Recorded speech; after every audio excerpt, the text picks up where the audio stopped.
예수님께서 바리새인들을 책망하셨어요. 그들을 책망하시는데 화 있을진저 이런 말씀을 23장에 보면 7번이나 하셨습니다. 화 있을진저 이런 말씀인데 우리가 잘 사용하지 않는 말씀이기 때문에 무슨 뜻으로 무슨 의미로 이렇게 말씀하셨을까 이런 생각이 들죠. 선뜻 이해가 잘 되지 않습니다. 무슨 뜻인가 하면 저주받을 자들아, 지옥의 자식들아 이런 정도의 의미입니다. 화 있을진저 감탄사인데요. 바리새인들을 보시면서 탄식하시고 이렇게 말씀을 하시는 것입니다. 그만큼 돌이키기를 원하고 또 우리가 그런 바리새인들처럼 행동하지 말라고 이렇게 강하게 그렇게 세게 말씀을 하시는 것입니다. 예수님께서 그들을 책망하시는 이유가 무엇인가 하면 13절을 보니까 외식했기 때문에 그렇습니다. 외식이란 것이 무엇인가 하면 분장을 했다, 가면을 쓰고 있다 이런 뜻입니다. 예전에 연극을 할 때는 한 사람이 여러 역할을 했습니다. 배우가 적기 때문에 한 사람이 여러 역할을 맡아서 하죠. 했는데 요즘은 그렇지 않습니다. 한 사람이 한 배우 한 역할을 하는데 예전에는 그렇게 하지 않고 여러 역할을 했는데 여러 역할을 할 수 있는 방법은 가면을 쓰거나 아니면 분장을 해서 여러 역할을 하는 그렇게 연극을 했는데 그런 의미입니다. 외식을 했다 이런 뜻인데 가면을 쓰고 있다 이런 뜻인데 본래 모습을 가지고 신앙생활을 해야 되는데 본래 모습이 아닌 가면을 쓰고 분장을 하고 신앙생활을 하기 때문에 책망을 하는 것이죠. 신앙생활은 제가 여러 번 말씀드렸는데 하나님 앞에서 하는 것이 신앙생활이다 이렇게 제가 여러 번 말씀드렸습니다. 그 사람이 어디에 있든지 직장이나 가정이나 교회나 모임이나 어느 곳에 있든지 하나님께서 나와 함께 하십니다. 지금 제가 하나님 앞에 있습니다. 이런 의식을 가지고 살아가는 것, 생활하는 것, 그것이 신앙생활입니다. 하나님께서 내 앞에 지금 계십니다. 이렇게 알고 있고 그것을 의식하면서 생활하는 것, 그것이 상당히 중요해요. 왜 그런가 하면 하나님께서 지금 내 앞에 계십니다. 이것을 알고 있고 의식하고 있으면 그 사람은 바르게 삽니다.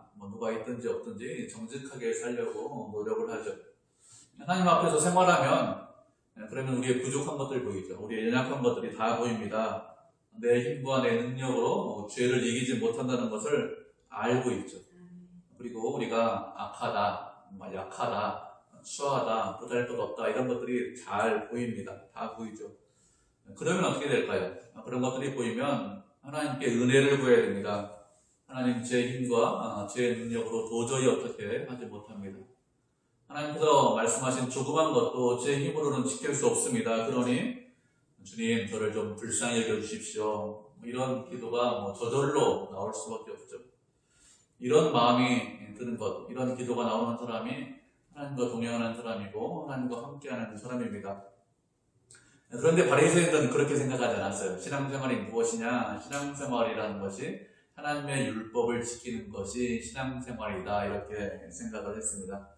하나님께서 말씀하신 것들이 있는데 그 율법을 다 지키자 이렇게 생각했어요. 어떻게 다 지킬 수 있을까? 이런 것들에 대해서 고민했습니다. 그래서 사람들이 다 지킬 수 있도록 그래서 법을 만들었습니다. 예를 들면 이런 거죠. 안식일에 일을 하지 말고 거룩하게 안식일을 지켜라 이런 말씀이 있습니다. 그런데 구체적으로 어떻게 해야 되는가, 내 일상에서 어떻게 그것을 적용할까 이것들을 법으로 만들었는데 그래서 만든 법이 무엇인가 하면 안식일에 2km 이상 걸어가면 그러면 그건 일이다. 2km 이내만 걸어야 된다 이렇게 법을 만들었고 그리고 그 법을 지키면 그러면 안식일을 일하지 않는 것이고 안식일에 거룩히 지키는 것이다 이렇게 가르쳤습니다. 그런 가르침대로 가르치고 그리고 그렇게 법을 지키면서 생활하면 율법대로 사는 것이고 율법을 잘 지키는 것이다 이렇게 했습니다. 그런데 예수님은 뭐라고 말씀하셨습니까? 그렇게 말씀하시지 않았죠. 안식일의 주인은 인자고 안식일에 선을 행하는 것이 마땅하다 이렇게 말씀을 하셨습니다. 율법의 참 의미를 말씀해 주신 것이죠.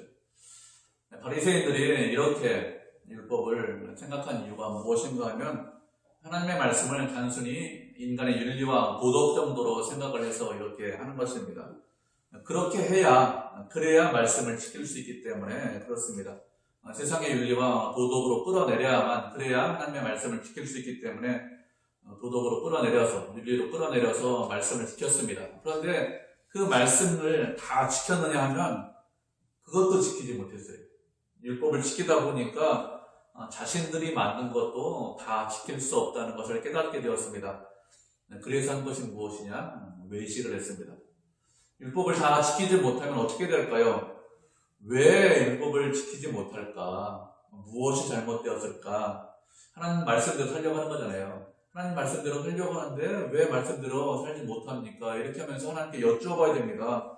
그리고 하나님께서 이미 말씀하신 성경 말씀이, 구약 성경이 있기 때문에 하나님의 말씀을 살펴보면서 하나님의 뜻이 어디 있나 이런 것들을 잘 깨달아야 되는데 그렇게 하지 않고 외식을 했습니다. 왜 외식하죠? 왜 가면 쓰고 행동합니까? 외식하는 것은 자기 자신이 영광을 받기 위해서 가면을 쓰고 행동하는 것입니다. 하나님께 영광을 돌리면 그러면 가면 쓰고 행동하지 않죠. 외식할 이유가 없습니다. 율법을 못 지키면 하나님 제가 율법을 못 지켰습니다 하면서 회개하고 용서를 구하면 됩니다. 그런데 하나님께 영광을 돌리는 것이 아니라 누구에게 영광을 돌립니까? 나에게 영광을 돌리는 거죠. 내가 영광 받아야 된다. 내가 칭찬받고 인정받아야 된다. 이렇게 누구를 의식하고 있습니까? 하나님을 의식하는 것이 신앙생활인데 하나님을 의식하지 않고 사람, 주변 사람들을 의식하고 있는 것이죠. 좋은 평판 듣기를 원했습니다. 이런 바리새인들이 일반 백성들을 가르쳤어요. 무엇이라고 가르쳤는가 하면 너희도 우리처럼 하면 그러면 율법을 잘 지키는 거야. 하나님을 예배하는 거야. 하나님을 사랑하는 거야. 이렇게 했습니다. 이렇게 가르치니까 바리새인들, 일반 백성들이 어떻게 했을까요? 바리새인들을 보고 따라했습니다. 하나님께서 우리에게 율법을 주셨습니다. 그러면 그 율법을 주신 이유가 무엇일까요?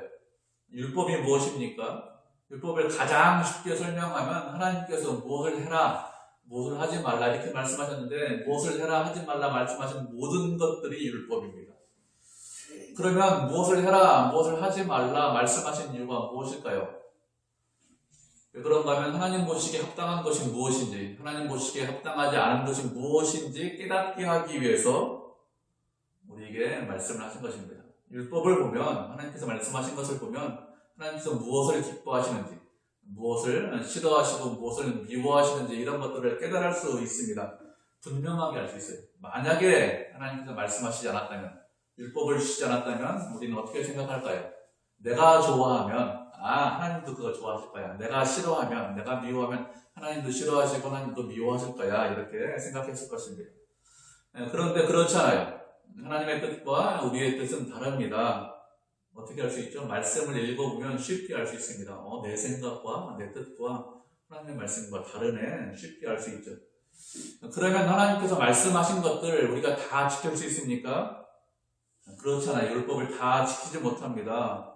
범죄하기 전에 아담은 율법을 다 지킬 수 있었습니다. 그런 능력이 있었습니다. 그런데 범죄한 이후에, 아담이 범죄한 이후에 태어난 우리들은 하나님의 말씀을 다 지킬 수 있는 그런 능력이 있느냐? 그런 능력 자체가 없습니다. 우리가 부패하고 타락해서 율법을 다 지키지 못합니다. 어떤 사람이 하나님께서 말씀하신 모든 말씀을 다 지켰습니다. 일생을 100년 살았는데 다 지키고 딱 한 번 거짓말했어요. 딱 한 번. 그러면 그 사람 율법을 지킨 겁니까? 못 지킨 겁니까? 못 지킨 거예요. 딱 한 번. 다른 거 안 하고 간단한 거짓말 딱 한 번 했는데, 그런데 그러면 율법을 지키지 못한 것이죠. 그 사람은 율법을 범하죠. 그렇기 때문에 인간이 율법을 지킬 수 있는 그런 인간이 없습니다. 그러면 하나님께서 우리가 율법을 지키지 못할 것을, 율법을 못 지킬 것을 모르실까요? 그렇지 않습니다. 우리가 율법을 지키지 못한다는 것을 이미 다 알고 계십니다.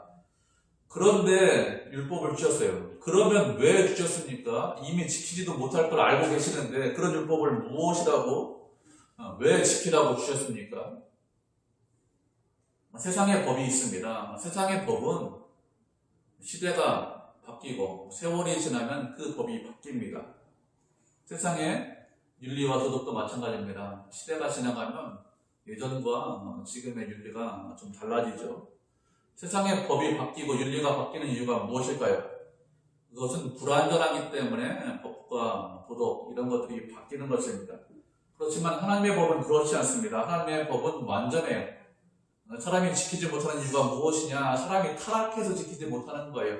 법이 이상해서 지키지 못하는 것이 아니라 인간이 부족해서 죄 때문에 지키지 못하는 것입니다. 그런데 우리는 뭐라고 하죠? 하나님 법을 좀 바꿔주십시오. 법을 좀 바꿔주십시오. 이렇게 이야기를 합니다. 하나님은 법은 바꾸지 않습니다. 완전한 법을 바꾸면 그러면 무엇이 문제가 되죠? 하나님의 공의가 문제가 됩니다. 공의를 훼손하는 것입니다. 하나님께서 우리가 법을 지키지 못한다는 것을 알고 계심에도 불구하고 이것이 법이다 이렇게 말씀을 하십니다. 그러면 분명히 못 지키는데 율법을 왜 주셨을까요? 율법을 주신 이유는 크게 세 가지로 우리가 구분할 수 있습니다. 율법에 어떤 용도가 있는지 우리가 말씀을 살펴보면서 좀 알아보도록 하겠습니다. 먼저 말씀을 살펴보죠. 시편 89편 30절에서 34절입니다. 시편 89편 30절에서 34절 말씀 보도록 하겠습니다.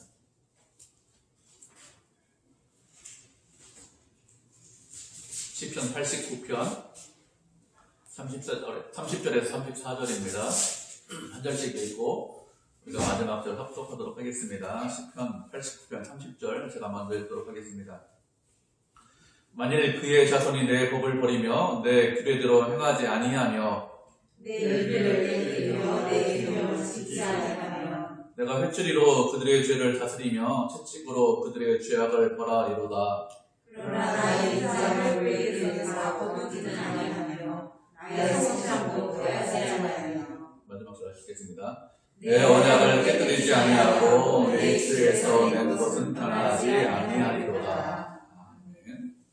당신의 율법을 당신의 백성들이 지키지 아니하면 회초리로 그들을 다스린다. 그들의 죄를 채찍으로 그들을 때리겠다, 벌하시겠다 이렇게 말씀하셨습니다.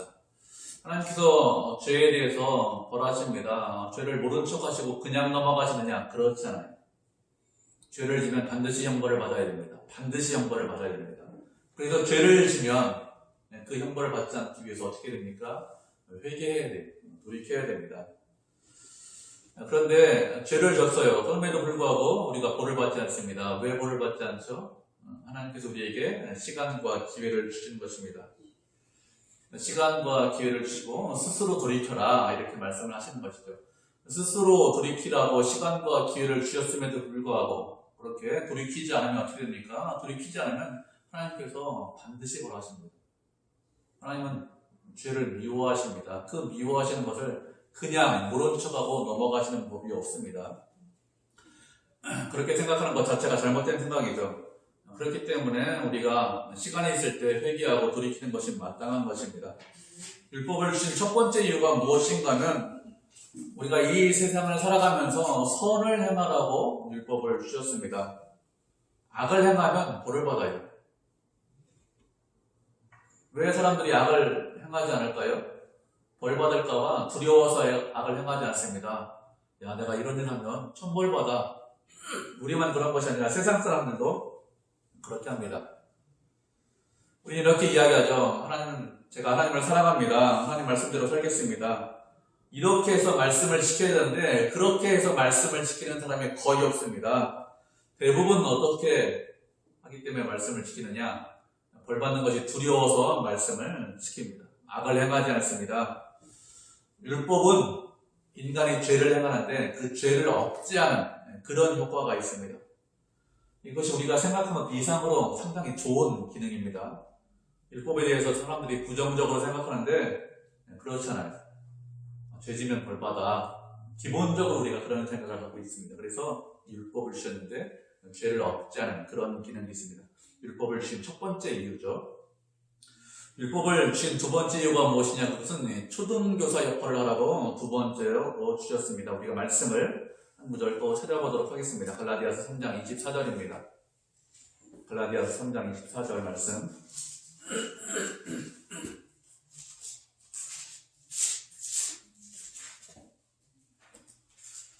갈라디아서 3장 24절 말씀 찾아보도록 하겠습니다. 찾으셨죠? 갈라디아서 3장 24절 우리 한 목소리로 같이 읽겠습니다. 시작. 이같이 율법이 우리를 그리스도께로 인도하는 초등교사가 되어 우리로 하여금 믿음으로 말미암아 의롭다함을 얻게 하려 합니다. 아멘. 율법이 그리스도에게로 인도하는 초등교사 역할을 한다고 했습니다. 이건 개역개정 성경판이고 개역성경, 옛날 성경에는 무엇이라고 되어 있어요? 몽학선생이다 이렇게 되어 있습니다. 몽학선생으로 번역하는 것이 우리가 좀 이해하기가 쉽습니다. 고대 시대에 부잣집에서는 부잣집 주인을 가르치는 그런 선생님을 두었는데 그 선생님을 몽학선생이다 이렇게 이야기를 했습니다. 아이가 6살이나 7살쯤 되면은 아주 좋은 선생님을 그 아이에게 붙여줍니다. 가정교사를 붙이죠. 그렇게 좋은 교사를 붙이는 이유가 무엇일까요? 왜 그런가 하면 그 아이를 잘 기르기 위해서 그렇게 하는 것입니다. 그러면 좋은 선생님을 가정교사를 붙였는데 그 아이는 어떻게 됩니까? 선생님의 말씀을 잘 듣고 배워서 그래서 성장해야 됩니다. 자라야 됩니다. 그런데 시간이 지났는데 잘하잖아요. 그냥 철부지로 있습니다. 여전히 시간이 지나고 성장했는데 선생님이 필요합니다. 그러면 그 사람은 어리석은 사람이죠. 아이의 아버지가 그 아이에게 선생님을 붙여준 이유가 무엇일까요? 그것은 잘 성장해서 그 선생님한테 잘 배워서 집안을 잘 이끌라고 그 아이에게 선생님을 붙여주는 것이죠. 하나님께서 우리에게 율법을 주신 이유가 무엇입니까? 그것은 잘 성장해서 그리스도를 바라보게 하기 위해서 그렇습니다. 율법을 지키다 보면 깨닫게 됩니다. 아, 내 힘과 내 능력으로 이 법 못 지키는구나. 내 마음대로 안 되는구나. 내가 땀 흘리고 노력한다고 지킬 수 있는 것이 아니구나. 이것을 깨닫게 됩니다. 그러면 어떻게 될까요? 어떤 마음이 듭니까? 이 법을 지켜야 되는데 지키지 못한다. 이것을 깨닫게 되면 어떤 마음이 들죠? 마음이 괴롭습니다. 무엇이 선한지 알고 있는데 선을 행할 능력이 없어요. 이게 왜 안 될까? 이런 마음이 들죠. 예를 들면 이런 겁니다. 다른 사람을 미워하지 말고 사랑해라 이렇게 말씀하셨는데 자꾸 미워지거든요. 왜 사랑이 안 될까? 어떻습니까? 말씀 들으면 괴로워요. 결국에 무엇을 깨닫게 됩니까? 아, 내 힘으로 이거 안 되는 거구나. 내 힘으로 도저히 율법을, 말씀을 지키지 못하는구나. 결국에 그렇게 율법을 지키려고 노력하면 누구를 바라보게 되겠습니까? 아, 그리스도를 바라보게 되겠습니다. 스스로의 힘과 능력으로 안 되기 때문에 예수님, 저에게 힘을 주셔야 됩니다. 예수님밖에는 없습니다. 예수님밖에는 없습니다. 그렇게 초등교사의 역할로, 몽학선생의 역할로 우리에게 율법을 주셨습니다. 율법을 주시는 세 번째 이유가 무엇인가 하면 그것은 율법을 통해서 우리가 세상을 살아갈 때 어떻게 살아갈지 깨닫게 하기 위해서 율법을 주셨습니다. 율법을 통해서 할 수 있는 것이 무엇이냐 말씀드렸듯이 하나님께서 기뻐하시는 것이 무엇이고 하나님께서 싫어하시는 것이 무엇인지 알 수 있습니다. 어린아이가 태어났어요. 그러면 그 집에 경사하죠. 웃을 일이 없습니다. 아이 말고는 막 웃어요. 그런데 그 아이가 태어났는데 잘하지 않습니다. 그러면 어떻게 될까요? 어느 정도 잘하다가 더 이상 잘하지 않으면 그 집의 부모님들은 그 아이 때문에 기쁘고 즐거운 것이 아니라 그 아이가 근심거리고 걱정거리가 됩니다. 아이가 태어났으면 잘하고 성장해야 되겠죠. 우리도 마찬가지입니다. 우리가 하나님의 은혜로 예수님을 영접했습니다. 그래서 하나님의 자녀가 되었습니다. 그러면 어떻게 될까요? 그냥 그 자리에 머물러 있는 것이 아니라 자라고 성장해야 됩니다. 어떻게 자라고 성장할 수 있습니까? 그냥 자라고 성장하지 못하죠. 무엇으로 자라고 성장할 수 있죠? 말씀으로 자라고 성장할 수 있습니다. 우리가 말씀을 한 구절 보도록 하겠습니다. 시편 119편 105절 말씀입니다. 시편 119편 105절입니다.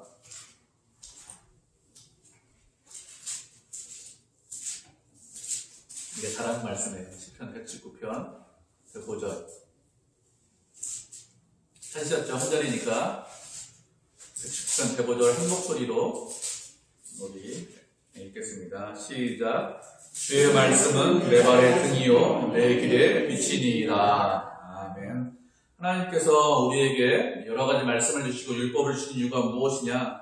그냥 어린아이로 머물러 있는 것이 아니라 성장하라고, 자라라고, 단단한 음식을 먹을 수 있는 사람이 되라고 우리에게 율법을 주셨습니다.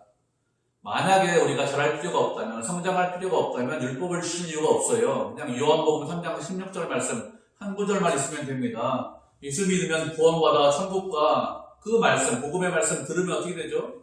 그 말씀 듣고 예수 믿으면 천국 갑니다.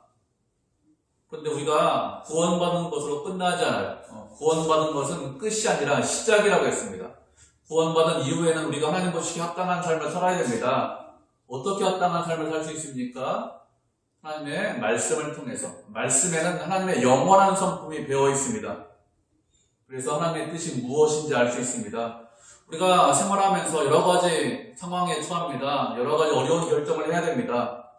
그러면 어떻게 결정할 수 있습니까? 말씀을 통해서 어떻게 결정하는 것이 바른 결정인지 우리가 깨달을 수 있어요. 그러면 말씀에 우리가 세상 사는 모든 경우가 다 기록되어 있느냐? 그렇지 않죠.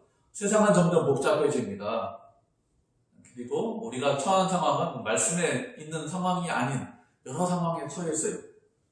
그런데 말씀을 읽고 묵상하고 그 말씀을 내 삶에 적용하다 보면 하나님께서 무엇을 시도하시고 무엇을 기뻐하시는지 깨달을 수 있습니다. 그래서 어떤 상황에 처해 있든지 이렇게 내가 결정하면 하나님께서 기뻐하시는구나, 이렇게 결정하면 내가 싫어하시는구나, 내가 이 길을 걸어야 되는구나, 이것을 깨닫게 되죠. 그냥 알 수 있는 것이 아니라 말씀을 읽고 묵상하고 내 삶에 적용해서 시간이 지날수록 점점 자라고 성장하면, 그러면 어떤 상황에 처해 있든지 우리가 바른 길을 갈 수 있습니다. 율법의 세 번째 용도입니다. 우리의 삶을 바르게 인도하죠. 율법을 지키는 것으로 구원받지 못합니다. 왜 그런가 하면 우리가 모든 율법을 다 지킬 수 없기 때문에 그렇습니다. 그렇다고 율법이 필요 없느냐? 그런 것도 아닙니다. 율법은 반드시 필요하죠. 율법은 죄와 악을 멀리하고, 또 율법은 초등교사로 그리스도를 바라보게 하고, 또 율법은 삶의 모범이 무엇인지, 삶의 규범이 무엇인지 우리에게 가르칩니다. 그렇기 때문에 율법이 반드시 필요합니다. 그런데 서기관들 바리새인들이 이런 율법을 다 지킬 수 없다는 것을 몰랐느냐? 그렇잖아요. 그들도 율법 학자이기 때문에 율법을 다 지킬 수 없다는 것을 다 이미 알고 있습니다. 그래서 지키려고 노력해야 되지만 못 지킨다, 지킬 수 없다. 그러면 어떻게 되느냐? 그렇게 대안을 내고 그래 하나님 앞에 가야 돼, 하나님의 은혜로 지켜야 돼, 이렇게 되는데 그렇게 하지 않고 어떻게 했습니까? 다 지킬 수 있다, 그리고 자신들은 다 지켰다, 이렇게 했습니다. 근데 실제로 못 지키거든요. 어떻게 합니까? 그래서 외식했습니다. 가면을 쓰고 행동했습니다. 가면을 쓰고 있는 바리새인들에게 13절에서 무엇이라고 말씀하셨습니까? 천국문을 사람들 앞에서 닫고, 그리고 너희들도 들어가지 않고 다른 사람들도 들어가지 못하게 한다, 이렇게 말씀하셨습니다. 천국문을 사람들 앞에서 닫았다고 말씀하셨습니다. 천국문을 막고 서 있다, 이런 뜻입니다. 그러면 무엇이 천국문을 막고 서 있다는 것일까요? 무슨 뜻입니까? 율법을 지키는 것으로, 율법의 행위로 천국에 들어갈 수 있다, 이렇게 가르치고 행동하는 것이 천국문을 막고 있다는 것입니다.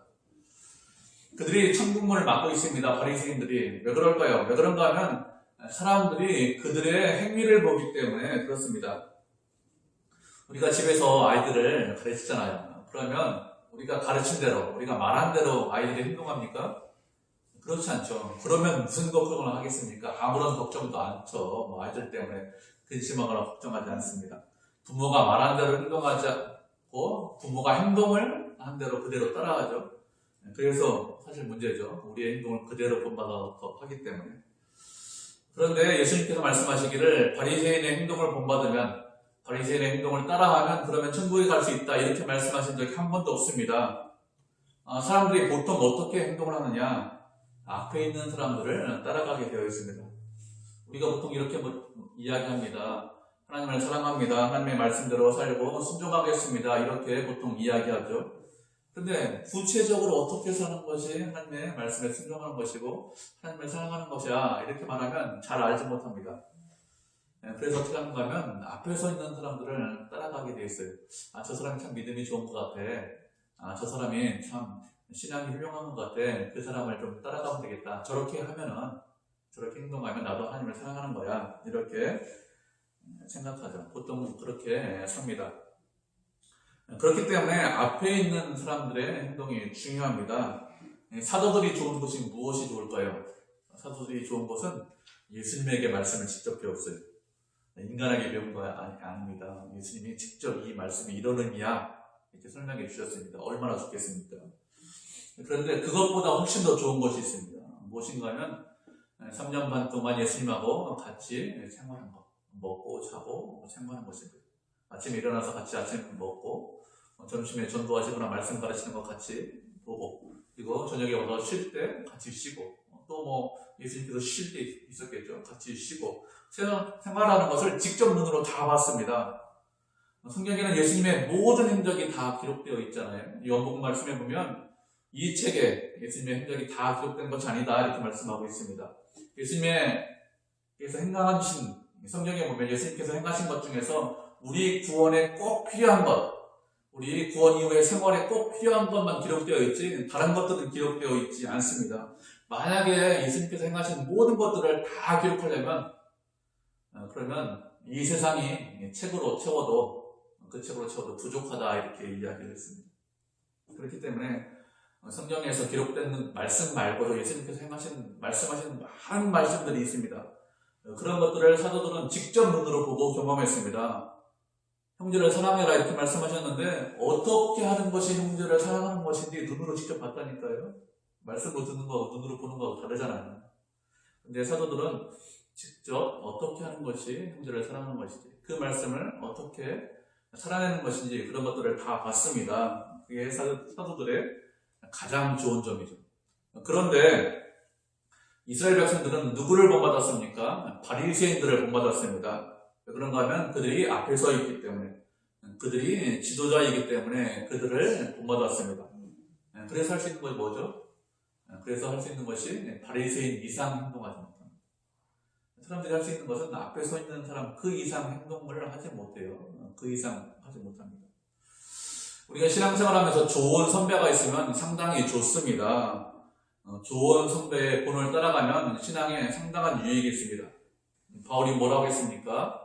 그리스도를 본받는 나를 따라와라. 나를 본받아. 나처럼 행동해. 이렇게 이야기를 했습니다. 그렇기 때문에 좋은 신앙의 선배가 있다는 것이 상당히 좋습니다. 제가 직장 생활하는데 직장에서 저보다 한 10년 정도 선배님이 있었습니다.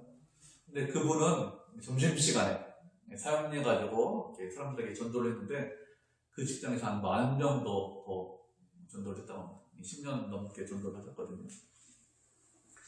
그 소리를 듣고 생각해보니까 제가 신입사원 때 점심 먹고 벤치에 앉아있는데 어떤 사람이 와서 전도했어요. 사용해가지고. 그래서 알았다고 이렇게 와서 이제 그냥 나왔거든요. 근데 그분이 보니까 옆에도 전도하고 저 사람 전도한다.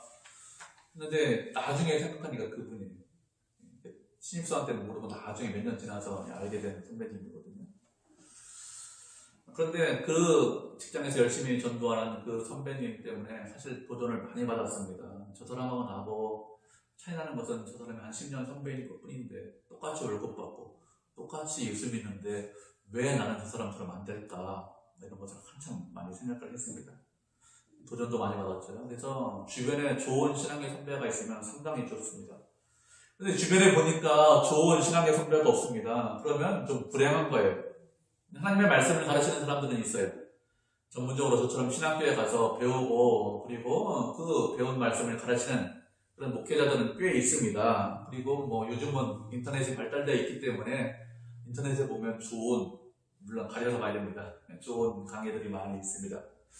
그런데 말씀을 삶으로 보여주는 사람들은 거의 없습니다. 그렇기 때문에 어려워요. 내 주변에 그런 사람이 없기 때문에 그렇게 사는 것이 어떻게 사는 것인지 말씀대로 사는 것이 무엇을 하는 것인지 잘 모를 수 있습니다. 좋은 선배가 없기 때문에 모를 수 있습니다. 그러면 어떻게 해야 될까요? 좋은 선배가 없으니까 주변 사람들이 다 그렇게 그럭저럭 사니까 나도 그렇게 살겠다. 그냥 지내겠다. 그렇게 생각하시면 그건 잘못된 생각입니다. 좋은 선배가 없으면 어떻게 됩니까? 내가 좋은 선배가 되어야 합니다. 내가 좋은 선배가 되면 돼요. 우리가 처음 시작했죠. 그래서 어려운 게 참 많습니다. 그런데 좋은 점도 있어요. 무엇이 좋을까요? 무엇이 좋은가 하면 우리가 걸어가는 그곳이 길이 됩니다. 지금은 길이 아니에요. 그렇지만 우리가 계속해서 걸어가면 그곳이 길이 됩니다. 그러면 우리는 어떤 길을 걸어가야 될까요? 예수님의 말씀에 따르면 명확하죠. 우리가 걷는 그 길에 따라서 책망을 받을 수도 있고 우리가 걷는 그 길에 따라서 칭찬을 받을 수도 있습니다. 예수님께서 바리새인들을 책망하셨어요. 천국문을 막고 있으면서 자신들도 들어가지 않고 남들도 들어가지 못하게 한다 이렇게 책망하셨습니다. 우리는 이런 사람들이 돼서는 안 되겠죠. 천국문을 막고 서 있는 그런 사람이 돼서는 안 됩니다. 앞에 서 있는데 우리 앞서 있는 사람들인데 가면을 쓰고 있으면 안 됩니다. 그러면 그 공동체는 불행한 공동체예요. 교회에서 저 같은 목회자가 가면 쓰고 목회하면 우리는 그러면 불행한 사람들입니다. 우리도 마찬가지죠. 우리 모두가 가면 쓰고 있으면 그러면 우리 뒤에 오는 사람들 불행한 사람들 됩니다. 우리가 가는 곳이 길이 된다고 했습니다. 그런데 우리가 다 알고 있죠. 우리가 부족하다는 것, 우리가 연약하다는 것 다 알고 있습니다. 우리만 알고 있는 것이 아니라 하나님도 다 알고 계세요. 그럼 어떻게 될까요? 우리가 부족하기 때문에 우리가 늘 성령 하나님을 의지해야 됩니다. 성령님과 동행하면서 하나님 제가 부족합니다. 연약합니다. 그렇기 때문에 힘주십시오. 성령의 하나님의 도우심을 받아서 생활해야 됩니다. 생활하면서 그 자리에 머물러 있는 것이 아니라 어떻게 해야 될까요? 자기를 부인하고 날마다 자기 십자가를 지고 주님을 따르라 이렇게 말씀하셨습니다. 그렇게 하는 것이 주님의 뜻입니다. 바리새인들 우리처럼 예배드렸습니다. 예물 드렸습니다. 그런데 형식적으로 했어요. 형식적으로 예배드리고 예물 드렸습니다. 말씀에 순종했습니다. 무엇이 없습니까? 다 예배드렸는데 하나님을 사랑하는 마음이 없었습니다. 우리는 얼마든지, 인간은 얼마든지 그렇게 할 수 있죠. 말씀대로 삽니다. 예배 드립니다. 그런데 하나님을 사랑하지 않으면서 얼마든지 그렇게 살 수 있습니다. 그래서 이사야가 무엇이라고 말씀했습니까? 성전 마당만 밟고 간다. 성전 문을 좀 닫을 사람이 있었으면 좋겠다. 이렇게 말씀했습니다. 우리도 하나님을 사랑하지 않고 형제를 사랑하지 않으면서 얼마든지 그렇게 할 수 있겠죠. 그러면 어떻게 될까요? 하나님을 사랑하지 않으면서 형제를 사랑하지 않으면서 하나님 말씀대로 삽니다 하면 그 사람의 신앙은 형식주의 신앙이 됩니다. 그리고 내 힘으로 내 능력으로 하나님의 말씀을 다 지키겠습니다. 이렇게 하면 어떻게 될까요? 그 사람은 율법주의 신앙이 됩니다. 바리새인처럼 되겠죠. 그것이 아니라 내 힘과 내 능력으로 지키지 못합니다. 하나님께서 힘을 주셔야 됩니다. 주님께서 주시는 그 힘으로 말씀에 순종하겠습니다. 하나님을 사랑하겠습니다. 형제를 사랑하겠습니다. 그러면서 날마다 자기를 부인하고 자기 십자가를 지고 하루하루 주님을 따라가겠습니다. 이렇게 그래야 율법주의, 형식주의 신앙을 이길 수 있습니다. 바리새인처럼 되지 않을 수 있어요. 우리는 부패했습니다. 그렇기 때문에 바리새인을 욕하지만 얼마든지 쉽게 바리새인처럼 변질될 수 있습니다. 그렇게 되지 않으려면 늘 은혜 안에 있어야 됩니다. 은혜를 힘입어서 주의 말씀에 순종해야 됩니다. 하나님께서 기뻐하시는 삶이 무엇인지 알고 그리고 주님을 힘입어서 그 주님을 따라가고 주님과 함께하고 주님을 사랑하고 형제를 사랑하고 주님께서 가라고 하는 곳에 가고 주님께서 머물라고 하는 곳에 머물러야 그래야 하나님께서 기뻐하시는 사람이 됩니다. 그것이 우리에게 원하시는 것이죠. 그렇게 주님을 사랑하고 형제를 사랑하고 날마다 자기를 부인하고 자기 십자가를 지고 주님을 따르는 그래서 하나님께 영광을 돌리는 그런 성도, 그런 교회가 되기를 주님의 이름으로 축복을 드립니다.